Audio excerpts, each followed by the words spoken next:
वर्णिवेशरमणीयदर्शनम्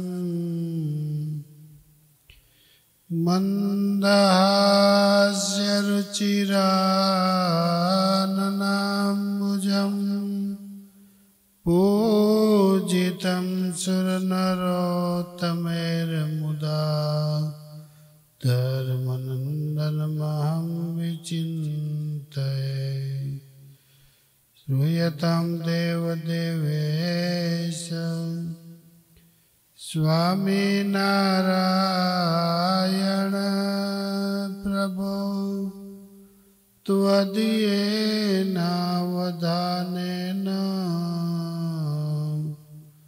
कथयिष्ये शुभाकथा। ॐ अवतारिणे पूर्णपुरुषोत्तमाय नीलकण्ठाय घनश्यामाय नमो नमः। अवतारिणे श्रीसहजानन्दाय स्वामिने नमो नमः। अवतारिणे श्री स्वामिनारायणाय भगवते नमो नमः। श्री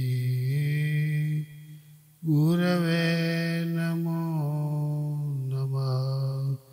बोलो स्वामिनारायण भगवान। हरे कृष्ण महाराज, गुरु जोगी स्वामी महाराज। जय स्वामिनारायण।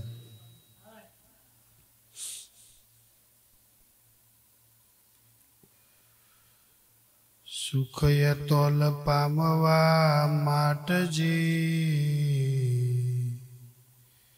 તન મન ધન મર જાય માટજી તોય ન મૂકીએ વળી વાટજી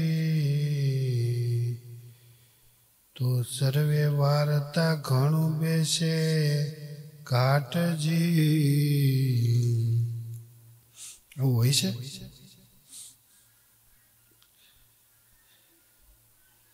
અતોલ સુખ મેળવવા માટે કેટલા પ્રયત્નો કરે, કેવી વાત લાગી?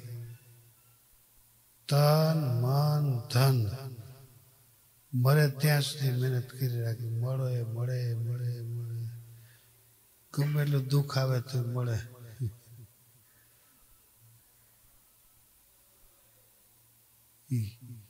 ઘાટ મૂકે નહીં તો એ ન મૂકીએ એ વળી વાટી વાટીનો રસ્તો ન મૂકે। નિષ્કુળાન સ્વામી કહે તો સર્વે વાર્તા ઘણું બેસે ઘાટજી। આવું ઘણું જોયું છે।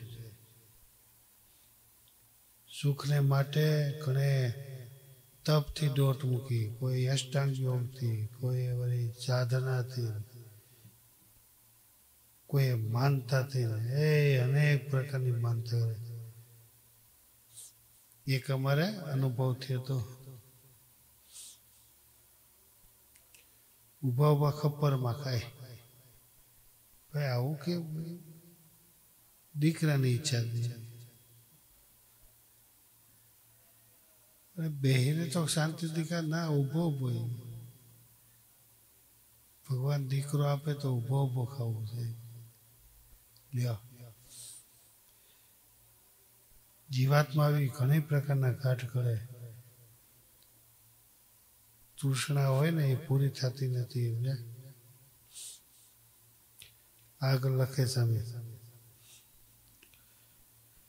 ઘાટ બેસે વાત સર્વે વળી સરે તે સર્વે કામ કેળે ન રહે કાંઈ કરવું સેવતા શ્રી ઘનશ્યામ। હાવ હેલો ઉપાય છે। તમે જેને માનતા હોય ને, ઘનશ્યામને માનો તોય ભલે, શ્યામને માનો તોય ભલે, રામને માનો તોય ભલે, દેવતાને માનો તો ભલે, પણ તમારો ઘાટ સમી જાય ને તો ત્યાંથી તમને બધા કાર્ય સરે. ચોખ્ખું સામે લખ્યું, જેને માનો એની સેવા કરવી પડે. યાર અઘરું, કોઈ દી નિષ્ફળતા મળે જ નહીં. તમે સંકલ્પ કર્યો હોય મેં માનતા કરી છે ને સફળતા હારામારી મળે, માનતાના એટલા રૂપિયા થાય.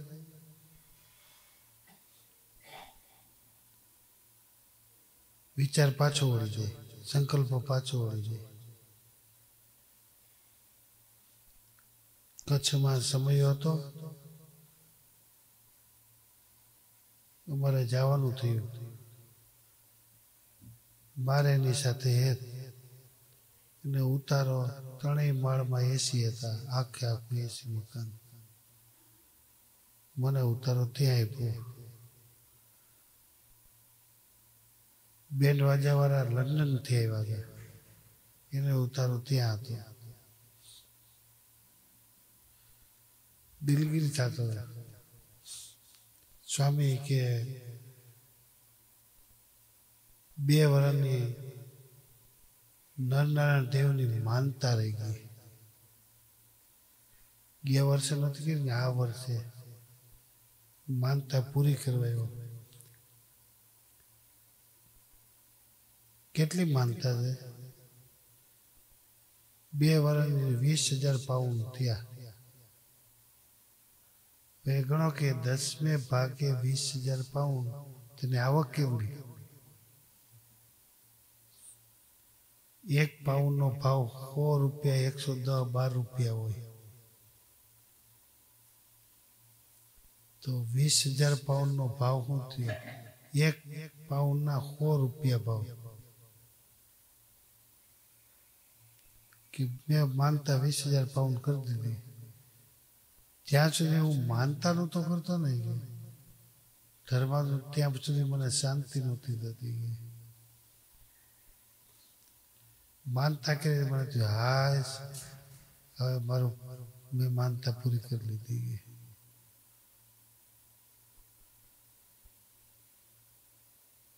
એમ જીવાત્મા છે ને ઢગલો કરી દે ભગવાન, પછી એનો હિસાબ કરે. એટલું થાય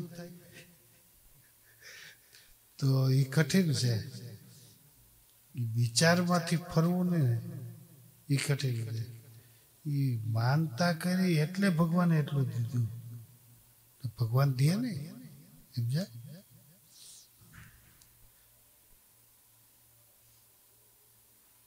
તમે તમારી વાત નહોતા કરતા, કાઢી નાખ ને કઈ થાય જ નહીં. તમે સંકલ્પ કરીને ગયા, બીજા કાઢવાનું ન કાઢ્યું તો એમાં માંડવી થઈ પડી. જો ભગવાન કોઈ દિવસ એની ઈચ્છા પૂર્ણ કરે જ, પૂર્ણ રાખે જ નહીં. એટલે બીજાની વાત તો બાજુ પર રહે, તમારી જ વાત કરે. હે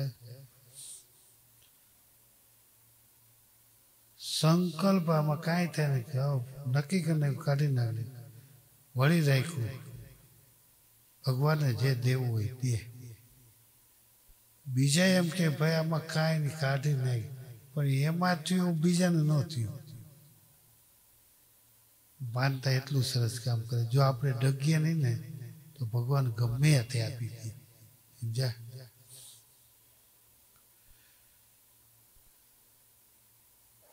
ખાડામાં પડી ગયા હોય તો ભગવાન આપણે બહાર કાઢે. કારણ કે પુરુષોત્તમ નારાયણે સંકલ્પ કર્યો, હું તો તમ કારણે રે આવ્યો ધામ થકી ધરી દે. તમારા માટે હું આવ્યો છું. આપણને એમ થવું જોઈએ કે મારે માટે આવ્યા છે ભગવાન, તો ભગવાન આપણું કામ કરે. પછી તમે ગમે એને માનો. આ કળિયુગમાં તમે જેને સર્વોપરી કરો, બીજાને સર્વોપરી ન કહો તોય સહન નથી થતું. હોનાને હોનું કહી નથી શકાતું, કથીને કથી નથી કહી શકાતું. જો મને આમ કહ્યું, હોનું જ રહેવાનું છે. એમે દૂધથી તમે હોવાર ધોવો તો એ ઉજળું થાય જ નહીં, અને હોનાને તમે કાદવથી ધોવો તો હોનું જ રહે. સમય કેવો આવ્યો છે, આજથી વર્ષો પહેલા કાંઈ હતું. અમુકાનો ગુણ લેતા અને કેવી નિષ્ઠા છે જુઓ તો ખરા. અનાદિકાળથી નિષ્ઠાવાળાની કિંમત થતી. અત્યારે જેમ નિષ્ઠાવાળો બને ને એમ એની નિંદા થાય. આખો સમય બદલાઈ ગયો. તમે કુટુંબમાં રહેતા હો, તમારા 2-4 ભાઈઓ હોય ને બાપ એક ભાઈને આધીન થાય, હા હવે તો એ વાલો થઈ ગયો, અમે દવલા થઈ ગયા. સત્સંગમાં એવું છે, ઓલો સાધુ બીજી કાંઈ વાતો ન કરે, પોતાને જે મળ્યા એની જ વાત કરે,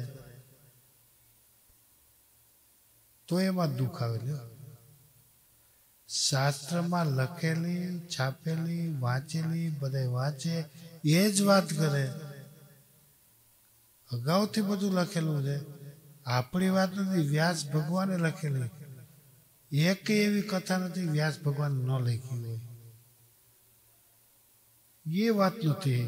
વ્યાસ ભગવાનનો મુદ્દો કહીને એનો અધ્યાય બતાવો, એનું ચેપ્ટર બતાવો. વ્યાસ નારાયણે આવું કહ્યું છે, બ્રહ્માએ ભરી હરી આજ્ઞા, બ્રહ્માએ ભાંગી હરી આજ્ઞા, જોયો નીજે સુતાનું શરીર, જોતા મતી રતી નવ રહી, વળી ગઈ ધીર. આ મેન તમે કથા લખી છે, આ નિષ્કુળાન તમે કથા લખી છે, આ તો વ્યાસ ભગવાને લખી છે. ચોખ્ખા શબ્દો લખી. બ્રહ્મા સર્વેનો બાપ કહેવાય, પોતાની દીકરી એમાં મોહિત થયો. કેટલો મોહિત થયો, દીકરીને ખબર પડી, બાપને ખબર ન પડી. દીકરીને ખબર પડી ગઈ એટલે દીકરી છે એ નાળ હોય ને પાણી જવાનું, એમાં પ્રવેશ કરે, તો ઓલો એમાં પ્રવેશ કર્યો એનો બાપે. દીકરી સમર્થ, બાપે સમર્થ. પછી બીજાએ કીધું કે જોતો ખરા કે એમાં તું મોહિત થયો. આ વાત આજકાલની નથી, અનાદિકાળની વાત. પણ અત્યારે અનાદિકાળની વાત, એનો અર્થ એવો નથી કે નિંદા કરવાની. આવા મોટા હતા તો પણ એને દેશકાલ લાગ્યો, તો આપણી શું હેસિયત. માટે તમે ધ્યાનમાં રાખજો. પોતાની દીકરી હોય એટલે શ્રીજી મહારાજે કહ્યું કે એકાંત સ્થળ છે એનો ભાવ ભજવા વિના રહે નહીં. જ્ઞાની હોય, ધ્યાની હોય, તપસ્વી હોય, યોગી હોય, યતિ હોય, ગમે એવા સમર્થ હોય, અરે ભગવાનનો અવતાર હોય તોય ભલે, દેવતા હોય તોય ભલે, પણ ઇન્દ્રિયોનો એ સ્વભાવ છે ઓગળ્યા વિના રહે નહીં. કારણ કે જેણે ગીણો પોતામાં ગુણ, હું છું કાંઈક કામ ન રહે, ત્યારે મળ્યો માયાને લાગ, ખરો કરવા કુંવારને રહે. ગમે એવો મોટો હોય, મહારાજે શિક્ષાપત્રીમાં લખ્યું, વિદ્વાન હોય તે પણ અધોગતિને પામે છે. વિદ્વાનની વાત લખની, હાલો નથી ભણેલો એ તો ઠીક, એને ખબર નથી. વિદ્વાન તો શાસ્ત્ર વેતા હોય, સમજાવનારો હોય, છતાં પણ એ અધોગતિને પામે છે. કારણ કે ઇન્દ્રિયોને ઓગળવાનો સ્વભાવ છે. જેમ ઘીને ઓગળવાનો સ્વભાવ છે, અગ્નિને ઓગાળવાનો સ્વભાવ છે. એ બે ભેળા થાય તો ઓગળ્યા વિના રહીએ ને, ઓલો ઓગાળ્યા વિના રહીએ. કારણ કે એ અનાદિકાળનો નિયમ છે. એમાં ઇન્દ્રિયો છે, તમે આ નેત્ર ઇન્દ્રિય છે, દીવા સામે જુઓ તો એવો પ્રકાશ દેખાય, સૂર્ય સામે જુઓ તો એવો પ્રકાશ દેખાય, પતંગી સામે જુઓ તો એવો પ્રકાશ દેખાય. એને રૂપનો જ સંબંધ છે, નિત્ય સંબંધ છે, ક્યારે નાશ થતો જ નથી. અંધારું એમાં સેજે આમ દીવું બળતું હોય ને તો એ આંખ પકડી લે, કારણ કે નિત્ય સંબંધ છે. નેત્ર શ્રોત્ર કાનને ગમે એવો શબ્દ, ગમે એનો શબ્દ, ગમે એવો શબ્દ, કૂતરું બોલે તો નક્કી કૂતરાનો હોય, બિલાડું બોલે તો બિલાડાનો હોય. એ કાન જ નક્કી, એ નેત્ર નક્કી ન કરી શકે. હે તમે વિચારો, ત્યારે નાનું એવું ગલુડિયું બોલતું હોય તો કાં તો ગલુડિયાનો અવાજ આવે છે. તો કેટલી કાનની મહારાજે કેટલીમાં શક્તિ મૂકી. પાછા એક બે અવાજ ને લાખો અવાજો હોય તો બધાનું પ્રમાણ કરી શકે. એ કાન જ પ્રમાણ કરી શકે. એ કાન માધ્યમ છે, પણ પ્રમાણ તો કરે જીવ. અંદર બેઠેલો માય દેખાતો નથી, એ પ્રમાણ કરે. નેત્ર શ્રોત્ર ત્વક ચામડી એ સ્પર્શ કરે, ઠંડુ છે, ટાઢું છે, ગરમ છે, ઊનું છે, હે નક્કી જ કરી લે. કેટલી અલૌકિક વાત છે. નિત્ય સંબંધ છે, કોઈ દિવસ નાશ થતો નથી. હાલો એની વાત પતી જવા દો. તમે જેને જન્મ આપ્યો, એ બાળક પૃથ્વી ઉપર આવ્યું, હાવ કાંઈ ખબર નથી ને, મા પાસે જાય ને એને જ ધાવશે. એને ક્યાં ખબર છે લોહીનો કેટલો સંબંધ છે. એની મા પાસે જાય તો શાંત થઈ જાય, એને ધાવે તો શાંત થઈ જાય.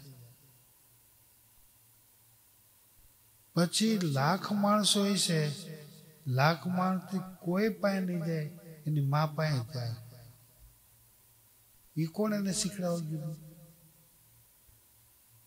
આ વિશાળ આપણી સભા બેઠી હોય, નાનું બાળક આવતું હોય, એના પપ્પા જ્યાં બેઠા હોય ત્યાં જ જાય. બીજા કે હે અનાદિકાળનો સંબંધ છે. એમાં અનાદિકાળથી જીવાત્માએ જ્યાં જ્યાં ભૂલ કરી એ વ્યાસ ભગવાને લખી નાખી.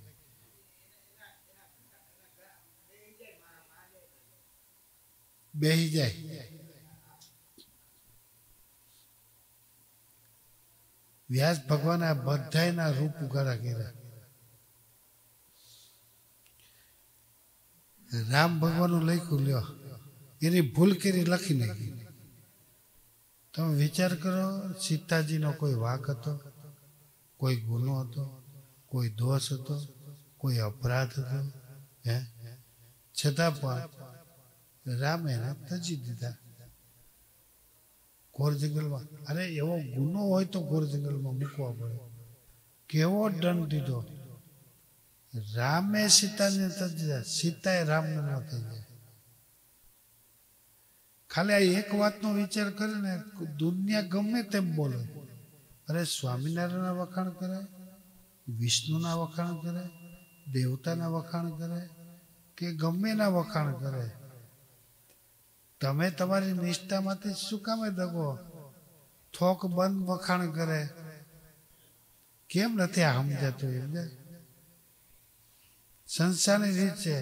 તમે તમારા પત્નીના વખાણ કરો, બીજી કેટલી પત્ની તમારા પત્ની કરતા સારી હોય તો બીજાને નિંદા કરી કહેવાય? તમે એમ કહેશો મારા પત્ની જેવા કોઈના પત્ની નથી, એટલે હું તમે નિંદા કરી? તમે કહો મારા ભગવાન જેવા કોઈના ભગવાન નથી, તો એ નિંદા કરી કહેવાય? તો જો કેટલું આ સમજવા જેવું છે. હે જેની સાથે સંબંધ થાય એની જેનાથી પ્રાપ્તિ થાય. શ્વેત અંડાયું આ અલગ અલગ જીવાત્મા ઉત્પન્ન થાય, પરસેવાથી ઉત્પન્ન થાય. હે હવે આ લીક કે નથી કાંઈ તમે નક્કી જ નહીં કરી શકો. જેને જેના સંબંધ પ્રાપ્ત થાય એનાથી જીવાત્માનું 4 પ્રકારની ખાણું છે. એમાં આધ્યાત્મિક વાત એવી છે કદાચ તમે વખાણ કરો, તમને જે મળ્યા એને તમે શ્રેષ્ઠ કયો, બીજાને ન્યૂન ન કયો, તમે શ્રેષ્ઠ કહી દીધા. એટલે ભગવાન સ્વામિનારાયણ શિક્ષાપત્રીનો શ્લોક લખ્યો, શ્રેષ્ઠ કહેવાનો અધિકાર છે, નિંદા કરવાનો અધિકાર નથી. નિંદા કરવાનો કયો અધિકાર? જે પુરાણોમાં કથા લખી વ્યાસ ભગવાને, એ તમે કયો તો તમે દોષિત નહીં ગણાવ. હવે શંકર ભગવાન કોણ નથી જાણતું દુનિયામાં? હે, હવે શંકર ભગવાને હળાહળ ઝેર પીધું કોઈ પી શકે? શંકર ભગવાન એ વખાણ કર્યા કહેવાય. પછી શંકર ભગવાને મોહિનીમાં યાદ, તો એનું શું કરવું? બે પાસા છે. વાત સત્ય જ છે. મોહિની સ્વરૂપમાં મોહ પામ્યા, અણઘટિત ઘાટ ઉપજ્યો, તે મટાડતા મટ્યો જ નહીં. સત્ય ઘટના છે. વ્યાસ ભગવાને લખેલી. મારા તમારા આલિયા માલિયા એ નથી વાંચતા લખી, છતાં પણ સાચી વાત થઈ શકતી નથી. એવા 5-25 જેથી સમજાય તેથી એને આંખમાં આંસુ આવશે. ખાલી આપણે તો આ ખોટું કર્યું. સ્વામિનારાયણ સર્વોપરી છે એમ સંતોને ભક્તો કહે છે, એ વાત ખોટી છે. આ વાત ગાયકવાડ સરકાર એને નિર્ણય કર્યો કે આ સર્વોપરી ભગવાન, કે અમે તમે ગાયકવાડે મોરછાપ આપી દીધી. શામળાજી જ્યારે ગોપાળાનંદ સ્વામી ખુશાલ ભટ્ટ હતા, શામળાજી રમવા જતા. આ કઈ વાત આજકાલની વાત નથી, વિના વૈષ્ણવ સંપ્રદાયમાં લખેલું છે. ખોટું કોણ કહે કે? આ બધી વાતો સત્ય જ છે. લ્યો,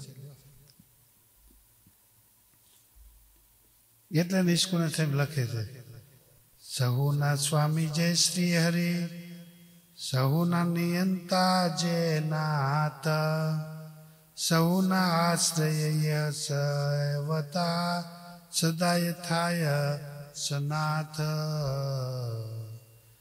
એની સેવા કરો, તમે સનાથ બની જાઓ. આમ જ છે. તમે જેનું કાંડું પકડ્યું એને તમે પોષણ ન કરો તો તમે સનાથ ન થાવ. તમારી પત્ની છે એને તમે સુખ નહીં આપો, દુનિયાનો કોઈ સુખ આપવા જાય, દુનિયાનું સુખ આપવા જાય તો હું કે એ મને કયો છે શું આવશે? નિંદાને પાત્ર ભાઠા ખાય. અને તમે તમારી પત્નીને ગમે એટલું સુખ આપો, એ તમે નિંદા નહીં કહો, એ તમારો ધર્મ છે. શાસ્ત્ર એમ કે એક લગ્ન કરો, 50 લગ્ન કરો, 50 કારણ કે માન થતા રાજા 50 પત્નીઓ કરી, આખી સોસાયટી ઊભી કરી દીધી. પણ એની પત્નીઓ છે એ દોષ જ નથી, શાસ્ત્રનો નિયમ છે, ધર્મ છે. પણ જો બીજો જાય તો એ દોષ કહેવાય. વાત નથી. એટલે અહીંયા કહે છે, સૌના આશ્રય એ સર્વ સેવતા સદાય થાય સનાથ. સેવા કરનારથી તમે સનાથ બની જાઓ. પતિવ્રતા સ્ત્રી હોય અને પતિની જો સેવા કરે તો સનાથ બની જાય. જો ધામમાં જાય તો એ વિધવા બની જાય. વિધવા બને એટલે શાસ્ત્રે કેવો પક્ષ રાખ્યો, એને સારું કપડું ન પહેરાય. લ્યો, એની ઉપરથી નક્કી થાય કે આના પત્ની હવે પતિ જતા રહ્યા. અને જો પત્ની જતી રહી હોય તો પુરુષથી કઈ ન થાય. આવો તો શાસ્ત્રનો મત છે. એમ આપણે નિષ્ઠામાંથી દગીએ તો આપણે ના. આ તમે વિચાર કરો છો, છે કે નહીં એવું સુરેશભાઈ? આમ દુનિયામાં દેખાય છે તો આપને કેમ આ વાત ગળે ઉતરતી નથી?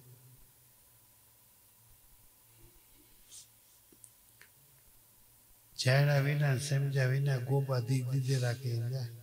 હા હા. શાસ્ત્ર કરનારા નંદ સંતો સમર્થ હતા, આપને ટેકો દીધી એવા હતા પુરુષો. એનું લખેલું કોઈ દિવસ મિથ્યા થતું નથી, થાય નહીં, અને કોઈ મિથ્યા કરી શકતી નહીં. સ્વામિનારાયણ સંપ્રદાય છે એ સનાતન છે, વૈદિક છે, એ અવૈદિક થવાનો જ નથી. શંકરાચાર્ય, રામાનુજાચાર્ય ખાલી એક મતનું સ્થાપન કરવા માટે, વિશિષ્ટાદ્વૈતનું સ્થાપન કરવા માટે રામાનુજાચાર્યને કેટલા વર્ષ સુધી સંઘર્ષ સહન કરવો પડ્યો. એવા મોટા સમર્થ હતા તો પણ સહન કરવું પડે સિદ્ધાંતની સ્થાપના કરવા માટે. એમાં સ્વામિનારાયણ સંપ્રદાય એને વિશિષ્ટાદ્વૈત મતનું સ્થાપન કરવા માટે કેટલું સહન કરવું પડ્યું કે જેવું તેવું નથી. માર ખાવા પડ્યા, કાઢી મૂક્યા, ખાવાનું દીધું, પણ નિષ્ઠાને ટકાવી રાખી. ત્યારે પાછળનાઓને સુખ થયું, આપણને સુખ થયું. હવે પાછો દુઃખનો વારો આવ્યો. સમજ્યા? દુઃખથી કોઈ દિવસ હિંમત હરાય નહીં. એટલે ગુણાતન છે આપણે કહી ગયા છે, શબ્દ જેવું કોઈ બળવાન નથી. શબ્દની અસર થઈ જાય તો આપણે આપણી નિષ્ઠામાંથી દગી જાય. શબ્દની અસર ન થવી જોઈએ. વખાણ કરે તોય ભલે, વખાણ કરે તોય ભલે, શબ્દ આપણો સ્થિર રહેવો જોઈએ. રામને શબ્દની અસર થઈ એટલે સીતાને થતી દીધા ને. કૃષ્ણ અવતરાયો તો છોડીને જતા રહ્યા, એકે તજી દીધા, એકે છોડી દીધા. સ્વામિનારાયણ ભગવાન કે મારે કોઈને છોડવા નથી, કોઈને તજી, જેને યોગ છે જેવો હોય એવો મારે સાચું હોય. એટલે પોતે લખ્યું જેવા હોય એવા. પોતાનો પતિ અંધ થાય, કુરૂપ થાય, અરે નપુસંક નીકળે તો પણ તમારો ઈશ્વર જ છે એમ માનજો, એને છોડતા નહીં. પોતે વર્તનમાં લીધું અને પછી આપને આજ્ઞા કરી. આ સ્વામિનારાયણ ભગવાન. સ્વામિનારાયણ ભગવાને કોઈને છોડ્યા નહીં, કોઈને તજીને જતા રહ્યા નહીં, કાયમના માટે રાખ્યા. અને ધામમાં ગયા તો પણ આપણે ન છોડ્યા. મહારાજ ગયા ધામમાં બેઠો બેઠો તમારી રક્ષા કરી. મૂર્તિ દ્વારા, શાસ્ત્રો દ્વારા, સંતો દ્વારા, આચાર્ય દ્વારા, મંદિર દ્વારા, 6 અંગ દ્વારા. હું પોતે નહીં આવું, એના દ્વારા હું જ કામ કરી. આ કેવું કહેવાય? લ્યો, એનું નામ એને છોડ્યા ન કહેવાય. સદાયને માટે એવી વાત છે. સહજાનંદ સ્વામી મહારાજ.